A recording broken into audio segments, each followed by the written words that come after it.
Also wir reproduzieren als Leiter das, was wir sind, nicht das, was wir sagen. Leitungspersonen sind ja oft gut darin, Dinge zu sagen und zu erklären und auch vielleicht eine Richtung vorzugeben. Aber was noch viel stärker und viel wichtiger ist, ist, wer wir sind.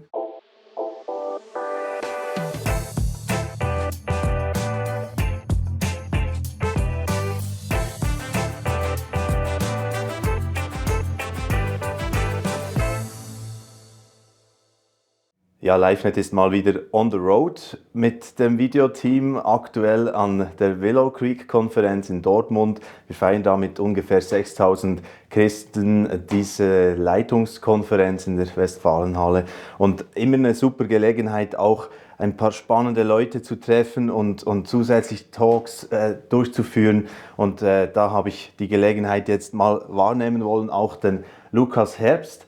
So muss ich es halten, den Autoren des Buchs Dein Leben, dein Impact kennenzulernen und auch mit dir ein paar Worte zu wechseln, weil das habe ich schon letztes Jahr damals gesehen, das Buch, und das finde ich absolut ein spannendes Buch, was du da geschrieben hast zu Themen rund um eben entspannt und fokussiert Gottes Welt bewegen, das ist so das Oberthema. Also herzlich willkommen erstmal, Lukas. Ja, vielen Dank. Ich freue mich auf unser Gespräch. Ja. Genau. Du bist Gründer der Pulskirche für Schweinfurt und auch Young Generation Referent und vielleicht zuerst auch bei Willow angesetzt. Was ist das für dich jeweils, so diese Leitungskonferenz? Ich liebe das einfach, so diese 3 Tage voll gepackt mit Inspiration und mit Input. Aber besonders liebe ich auch einfach so zwischendrin, wenn man so durch diese Ausstellungshalle läuft und man einfach ständig Menschen trifft und man auch gute oder Inspiration bekommt einfach in den Begegnungen oder auch Menschen kennenlernt oder Leute, die man online kennengelernt hat und mal live trifft. Gerade habe ich auch einen anderen Gemeindegründer kennengelernt, wir folgen uns gegenseitig bei Instagram, haben auch schon mal geschrieben und jetzt haben wir uns auch in echt und in live getroffen und das ist einfach richtig gut. Ich sage immer, ich bin dann so ein bisschen menschentrunken, weil man einfach mit so vielen Menschen unterwegs war und so viel geredet hat. Ja. Aber ich liebe das. Ja. Und rein jetzt von dem, was so auf der Hauptbühne ging, was war da so ein Highlight, das du bisher aufgeschnappt hast?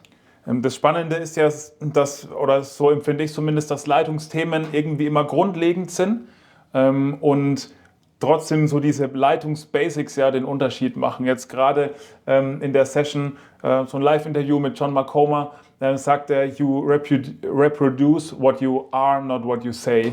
Also wir reproduzieren als Leiter das, was wir sind, nicht das, was wir sagen. Und wir Leiter sind oder Leitungspersonen sind ja oft gut darin, Dinge zu sagen und zu erklären und auch vielleicht eine Richtung vorzugeben. Aber was noch viel stärker und viel wichtiger ist, ist, wer wir sind. Und das habe ich schon häufiger gehört so, und das denke ich auch und das glaube ich auch und es ist trotzdem immer wieder gut, es zu hören und sich selber herauszufordern, in Design zu investieren. Genau. Und, das ist natürlich auch ein Bestandteil von deinem Buch, deiner Botschaft, die du da immer wieder bringst, in diversen Formen auch. Und spannend ja auch, das habe ich vorhin noch nicht erwähnt, aber als du das Buch letztes Jahr eben lanciert hast, da war zeitgleich auch gerade dieses Fokusbuch von Johannes Hartl. Ja. Also irgendwie scheint das so etwas zu sein, was wirklich beschäftigt, also wahrscheinlich latent irgendwie drin ist. Aber war das für dich auch irgendwo noch witzig oder das wahrscheinlich nicht geplant und so weiter, oder? Genau, also wir haben es ziemlich gleichzeitig rausgebracht, das Buch, fast 1-2 Monate Unterschied vielleicht. Genau, und ich glaube einfach, dass es natürlich ein Thema unserer Zeit ist. So. Wie wir leben, ist oft so, dass wir uns zerstreuen und ablenken und so weiter. Aber wir brauchen gar nicht mehr Zerstreuung, sondern eigentlich eher Konzentration, Fokus. So. Und genau, ich glaube schon, dass unsere Bücher sehr unterschiedlich sind und auch unterschiedliche Ansätze verfolgen. Aber es ist gut, wenn es unterschiedliche Stimmen zu dem Thema gibt und auch einflussreiche Stimmen wie Johannes Hartl. Genau, stimmt, finde ich auch. Wenn ich es jetzt genauer studiert habe auf der Fahrt nach Dortmund oder auch diese Tage noch. Und du bringst das so in ein spannendes ja, Oberthema, so diese zwei Begrifflichkeiten, entspannt und fokussiert, Gottes Welt bewegen. Da würde ich gerne ein bisschen einsteigen. Warum entspannt?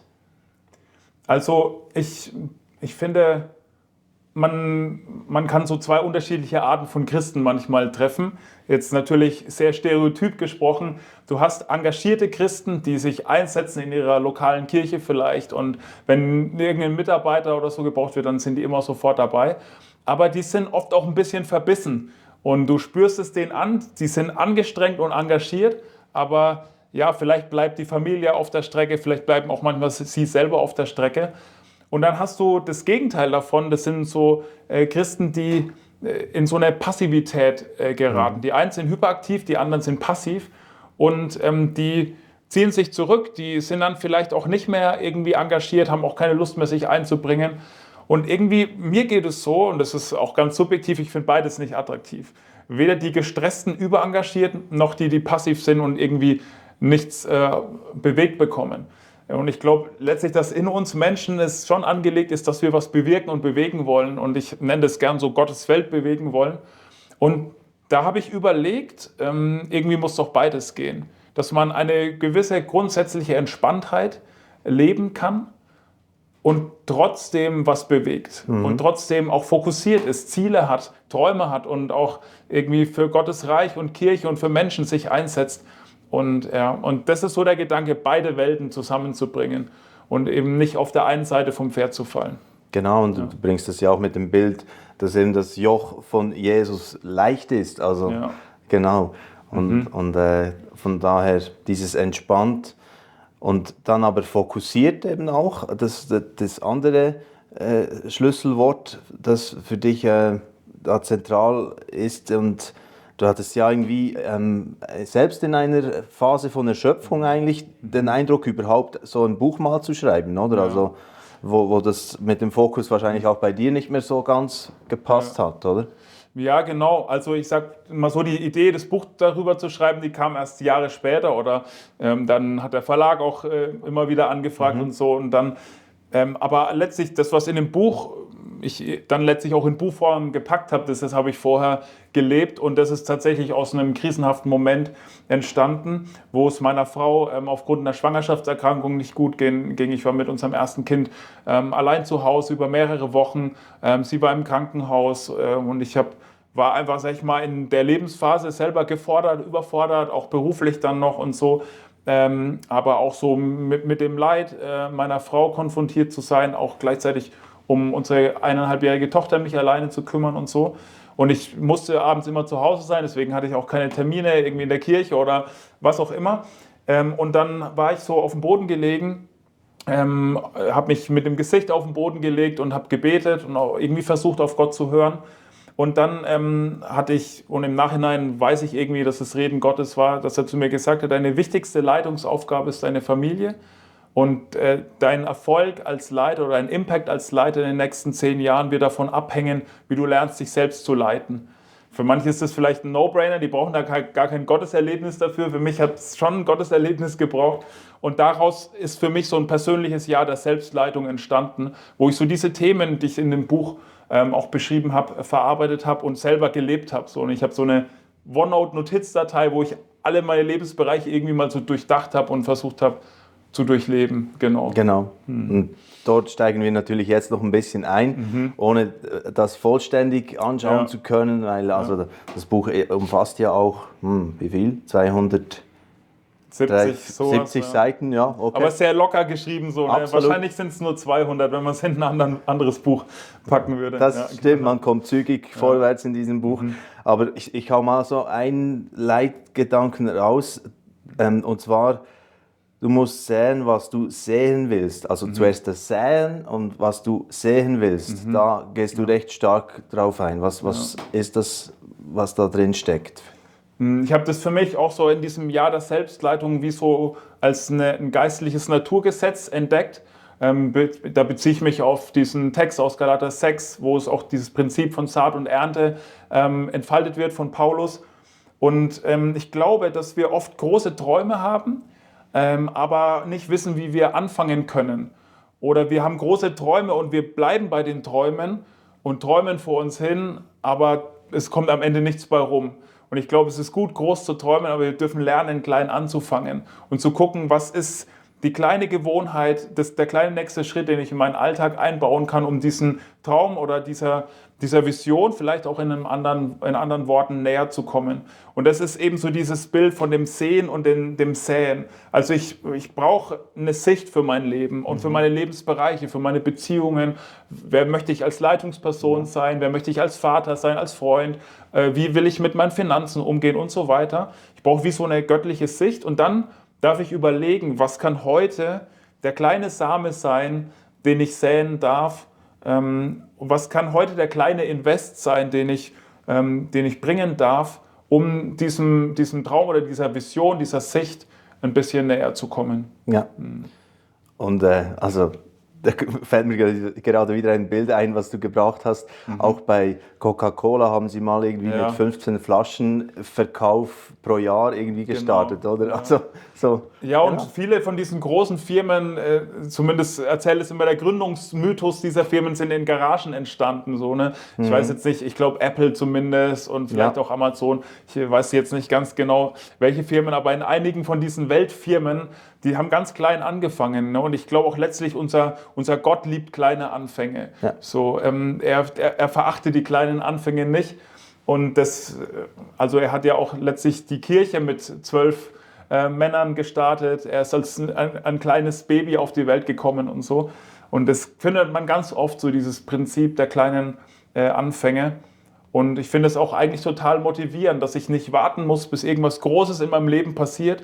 Ich kann jetzt und heute anfangen, einen kleinen Schritt in die richtige Richtung zu gehen. Vielleicht ist euch auch schon aufgefallen, dass es auf diesem YouTube-Kanal keine Werbung gibt. Dies hier ist die einzige Werbeunterbrechung. Mit unseren Social-Media-Plattformen generieren wir keine Einnahmen, deshalb sind wir auf Spenden angewiesen. Herzlichen Dank für eure finanzielle Unterstützung, mit der ihr es möglich macht, dass noch mehr Menschen im Glauben ermutigt werden und Orientierung finden zu aktuellen Themen. Unten in der Infobox gibt es weitere Angaben zu den Spendenmöglichkeiten. Jetzt wünsche ich euch weiterhin viele wertvolle Impulse mit diesem Video und den weiteren Videos auf diesem Kanal. Also lass uns doch dort kurz diesen Bogen spannen zu deinem jetzigen, aktuellen Tätigkeitsgebiet, so, wo du dran bist. Also auch diese Pulskirche, was ich gesagt habe, einleitend in Schweinfurt. Genau.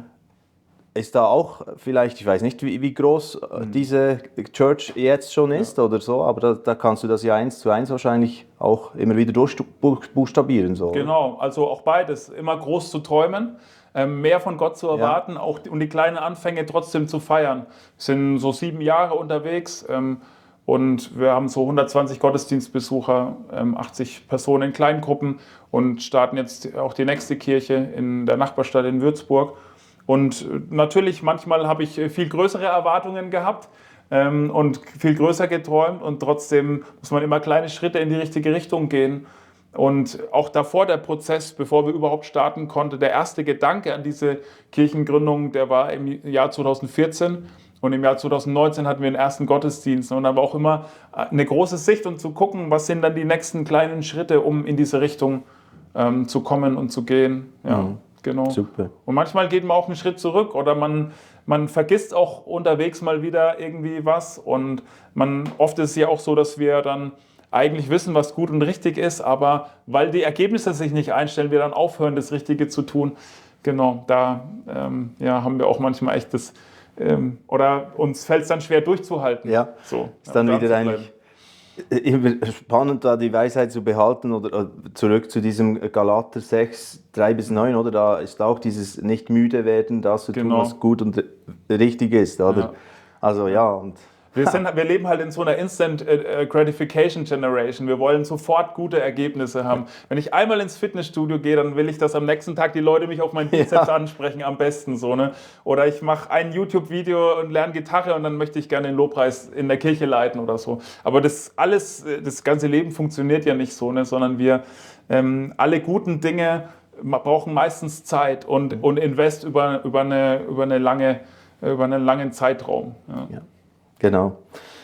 Ja, da sind dann ganz viele weitere sehr tiefe Erkenntnisse drin. Und also ich finde, für das du, was hast du, Jahrgang 88, Genau, glaube ich, oder? Ja, also Ich noch, werde solide 38. ja, noch nicht mal 40 und dann bereits so ein Buch geschrieben. Also Chapeau, wirklich cool. Danke. Und da hast du zum Beispiel auch einen Teil drin, der mich sehr angesprochen hat, wo du so Bilder bringst wie ja, Richtung versus Geschwindigkeitsrausch. Also Ja. wenn eben sozusagen man einfach manchmal die Tendenz hat, noch ein bisschen mehr aufs Gaspedal zu drücken einfach und das gibt einem vielleicht ein gutes Gefühl so auf eine Weise, aber das hinkt eben, oder? Wir leben halt in einer total schnellen Zeit, alles muss total schnell gehen. Vor einer Woche habe ich erst mit jemand Mitte 60 geredet, der gesagt hat, er würde mir gerne bei WhatsApp schreiben, nicht per E-Mail, weil E-Mail ist so langsam. Und das ist jetzt ja, also vor 20 Jahren war E-Mail das Schnellste, was man sich vorstellen konnte. So, ne? Und alles muss einfach schnell gehen, sogar für die Mitte 60-Jährigen so. Und das gaukeln wir uns auch manchmal so eine Produktivität vor, dass wir einfach von einem zum anderen hetzen und hasten. Aber in unserem Leben ist gar nicht so sehr die Geschwindigkeit entscheidend, wo wir ankommen, sondern vielmehr die Richtung. So, und wir nehmen uns manchmal nicht genug Zeit zu überlegen, in welche Richtung will ich eigentlich unterwegs sein. Und natürlich ist es auch ein Spannungsfeld. Wir können nicht sagen, okay, ich höre auf, Gas zu geben, ich konzentriere mich nur auf die Richtung, dann werde ich auch nicht vorwärts kommen. Aber wir können auch nicht sagen, ich werde einfach nur Vollgas geben und die Richtung ist mir egal. Wir müssen dieses Spannungsfeld aushalten. So. Und das finde ich so spannend, auch zu überlegen, okay, wie kann ich mir immer wieder Zeiten nehmen, um mir über die Ausrichtung meines Lebens Gedanken zu machen. So geistliche Übung, Stille und Alleinsein ist mir in den letzten Jahren da immer wichtiger geworden. Einfach wirklich frei zu sein von Inputs, auch so mal diesen inneren Lärm wahrzunehmen und das auszuhalten, bis es dann auch innen ruhig wird. Und dann aber auch wieder Gas zu geben, wenn man sich ausgerichtet hat, auch wieder ins öffentliche Leben zu gehen, sozusagen zurückzukommen aus der Stille und dem Alleinsein und dann auch wieder mit Leidenschaft und mit Energie in Menschen zu investieren, in Kirche zu investieren, also irgendwie so beides zu haben. Und das ist auch bei Jesus so, ne? Da war sich viel zurückgezogen, aber dann ist er auch wieder Vollgas reingegangen und war für die Menschen da und hat gepredigt, geheilt, was auch immer so. Ja. Genau. Ja, vielleicht verstärkend noch ein Zitat, das du auch bringst: Vision ohne Aktion ist ein Tagtraum, Aktion ohne Vision auf der anderen Seite ist ein Albtraum. Ja, das fasst das, glaube ich, schön zusammen. Voll, genau. Ja. Genau. Und auch nochmal so ein Spannungsfeld, kreieren versus konsumieren, finde ich auch ganz wichtig in der heutigen Zeit. Was ist dir da vor allem auch bewusst geworden? Ich merke einfach, und es ist ja auch, würde ich sagen, allgemein bekannt, dass wir in einer Konsumgesellschaft leben. Es war noch nie so leicht zu konsumieren wie jetzt. Mit unserem Smartphone können wir alles machen. Wir können zu jeder Tages- und Nachtzeit kaufen, verkaufen, aber auch Entertainment und Unterhaltung und Nachrichten konsumieren. Und das ist gar nicht mal unsere zentrale Berufung. Wir sind ja von Anfang an in dieser Gottesebenbildlichkeit geschaffen als kreierende Wesen. Gott, der Schöpfer, der uns in seinem Bild schafft, will, dass wir sein Schöpfungswerk irgendwie weiterführen und kreierende, erschaffende Wesen sind. Und das ist eben auch ein Spannungsfeld. Natürlich, wir müssen in unserer Zeit leben. Und ich habe auch Netflix und ich kaufe auch gerne irgendwie am Smartphone Sachen ein. Und gleichzeitig müssen wir verstehen und irgendwie einen Weg finden, trotzdem kreierende Wesen zu bleiben. Und damit meine ich gar nicht nur Kunst und so, sondern auch Gemeinschaft kreieren, Worte kreieren, wie auch immer so. Also einfach Gestalter zu sein. Und das finde ich einfach spannend, da zu gucken, wie können wir in unserer zentralen göttlichen Berufung leben, obwohl wir in der Konsumgesellschaft leben. Ja, absolut wichtig. Und dann auch, du hast mich drauf gebracht, mal vom Phil Laude ein paar Videos zu schauen. Das war in Deutschland, glaube ich, eine große Nummer, oder? Genau, und, ja, schon eine YouTube-Bekanntheit auf jeden Fall. Und da geht es dann mehr um das Thema Selbstleitung als Basis für den Impact, was sowieso sich eigentlich wie ein roter Faden eben durchzieht durch dieses Buch. Und könnt gerne mal das Video auch anschauen. Jeder Millennial immer auf YouTube. Ja, sehr lustig. Sehr amüsant. Ja. Und du schreibst hier, wir wollen etwas bewegen und sind gleichzeitig überfordert, unser eigenes Leben auf die Reihe zu bekommen. Wir wollen einen Unterschied machen und gleichzeitig fällt es uns schwer, uns zu entscheiden, was wir mit unserem Leben anfangen wollen. Ja. Das ist sowas, was ich wahrnehme und auch ein Teil der Motivation für dieses Buch gewesen. Meine Generation, auch die Generation jünger, da würde ich das auch an manchen Stellen entdecken, dass wir große Träume haben und wirklich auch Gottes Welt bewegen wollen und das ist gut so. Und gleichzeitig sind wir manchmal damit überfordert, unser eigenes Leben auf die Reihe zu bekommen, den nächsten kleinen Schritt zu gehen, uns zu bewerben für XY oder diesen Anruf zu machen, der jetzt dran ist. So, in dem Video mit Phil Laude ist es so, dass er irgendwie eine große Firmenidee hat und dann steht er auf und stoßt an ein Wasserglas und es fällt um und er sagt, oh nein, ich habe ein Wasserglas umgeschmissen, ich kriege einen Burnout. Genau. Und es ist einfach so, ja, und diese Spannung, in der leben wir einfach. Und wir dürfen lernen, das zu managen und aufzulösen. Und ich denke eben auch, dass dieses Prinzip, du musst säen, was du sehen willst, dass das die Lösung dafür sein kann. Ja, diese großen Träume behalten, aber dann im Alltag zu gucken, kleine Schritte, kleine Veränderungen, in Beziehungen investieren, natürlich in meine Gottesbeziehung und die ganzen Lebensbereiche, die ich dann auch in dem Buch so ein bisschen mit dieser Brille durchgehe. Genau.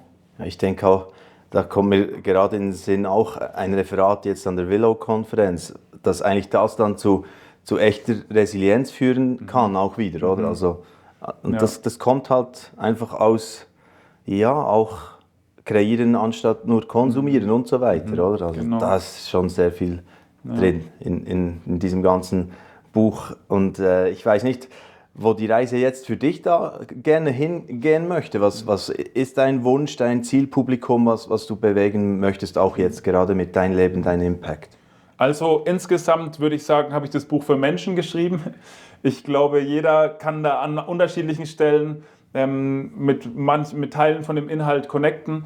So die Hauptzielgruppe würde ich schon sagen, ist so meine Generation und ein bisschen älter, ein bisschen jünger. Schon allein auch von der Sprache, so in der Ansprache, merkt man das vielleicht. Ich habe versucht, es echt locker zu schreiben und eher so wie eine Unterhaltung zu schreiben. Das ist auch so das Feedback, das ich bisher bekomme. Und ich wünsche mir einfach, dass Leute tatsächlich, wenn sie dieses Buch leben, ein paar Prinzipien und auch Inspiration dafür bekommen, wie kann ich entspannt leben, mit einer grundsätzlichen Entspanntheit, auch das Leben genießen, auch einfach Rhythmen nutzen, um durchzuatmen und auch zur Ruhe zu kommen, aber nicht dabei stehen zu bleiben und dann diese Entspannung oder aus dieser Entspanntheit heraus auch Gas zu geben und wirklich einen Unterschied zu machen in Gottes Welt. Vor ein paar Jahren, das schreibe ich auch so im Schlusswort oder wie man das nennt, im Outro habe ich es, glaube ich, genannt, hat eine Freundin zu meiner Frau und mir gesagt, dass wir irgendwie so eine gute Mischung aus Entspannung und Vollgas sind und so. Und ich habe das damals als schönes Kompliment angenommen, aber auch mir gedacht, eigentlich ist das auch ein schönes Lebensmotto, so mit einer gewissen Entspanntheit Vollgas geben. Genau. Und das wünsche ich mir, dass Leute dadurch durch das Buch dazu inspiriert werden. Ja, ist auch herrlich, wie du das beschreibst. Wir erinnern uns oft an die schwierigen Momente oder so, aber mal ein schöner Sonnenuntergang irgendwie in den Ferien und ein Glas Wein dort und das dann bewusst wahrzunehmen und so, das ist auch Teil von dem, genau, was du eben auch meinst, mit das auch genießen zu können dann. Ja. Cool. Hey, hat mich sehr gefreut, dich vielen Dank für die Einladung, Lukas. Hat Spaß gemacht. Vielen Dank. Danke dir. Weiterhin auch eine spannende und für dich hoffentlich so erfüllende Konferenz. Ja, danke. Danke dir, genau. Und das Buch, das wir jetzt ein bisschen vertieft haben, das ist im R. Brockhaus Verlag rausgekommen, Dein Leben, dein Impact, kann ich sehr herzlich empfehlen. auch für eben sicher junge Generation, wie Lukas vorhin erwähnt hat, aber ich finde, es ist ziemlich auch zeitlos, wenn man eben auch diese so leichte Art, so leichtfüßig, würde ich fast sagen, wie er da durchgeht, schätzt, dann passt das extrem gut. Soweit eine Inspiration wieder mal, jetzt diesmal eben vom Willow-Kongress aus Dortmund und wir sehen uns bald wieder. Tschüss. Mitten in Bern, direkt am Bahnhof, ist LiveNet täglich ein Impulsgeber für die Schweiz. Mit unserer Medien- und Beratungsarbeit setzen wir gezielt Impulse, die das Leben nachhaltig verändern. Lasst uns zusammen in der Schweiz und darüber hinaus einen Unterschied machen.